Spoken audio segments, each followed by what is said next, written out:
Hello guys, আসসালামু আলাইকুম। এবার আমি আপনাদেরকে একটি আকর্ষণীয় ম্যাজিক দেখাবো। ম্যাজিকটি হলো জুসের বোতল কিভাবে গায়েব করে দেওয়া যায়। সুপ্রিয় দর্শক মন্ডলী, আমার হাতে দেখছেন একটি জুসের বোতল। এই জুসের বোতলটি আমি এখানে রাখলাম। দর্শক মন্ডলী দেখেন, এটা হচ্ছে একটা প্যাকেট। এই প্যাকেটের মধ্যে কোনো কিছু আছে কিনা দেখেন তো। দর্শক মন্ডলী, আপনারা ভালো করে দেখেন, দেখছেন কোনো কিছু আছে? না, নাই নাই নাই নাই আছে? ভিতরে কোনো কিছু নাই। আচ্ছা, আবার ভালো করে আপনাদেরকে দেখাচ্ছি, ভালো করে দেখেন। এখন এই জুসের বোতলটি দেখেন দর্শক মন্ডলী, এই জুসের বোতলে জুস আছে কিনা। হ্যাঁ, আছে আছে, জুস আছে, জুস আছে। এই জুসের বোতলটি আমি এখানে রাখলাম। দর্শক মন্ডলী, বিসমিল্লাহ করে একটা ফু দেন। বিসমিল্লাহ।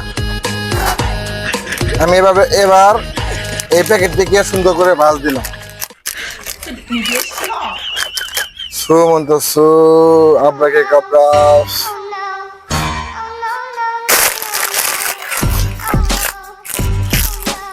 এটা কিভাবে সম্ভব? এভাবেই সম্ভব। জুসের বোতলকে আমি দিছি গায়েব করে। এটা এটা কিভাবে সম্ভব? দেখছেন, কোন জুসের বোতল টোতল কিচ্ছু নেই। আপনারা যদি শিখতে চান, ভালো করে দেখতে চান, তাহলে আমাদের এই ফেসবুক পেজে কমেন্ট করে যাবেন। যদি শিখতে চান তাও জানাবেন, আর যদি আরো দেখতে চান ম্যাজিক ভালো ভালো, তাহলে আমাদেরকে জানাবেন। ধন্যবাদ।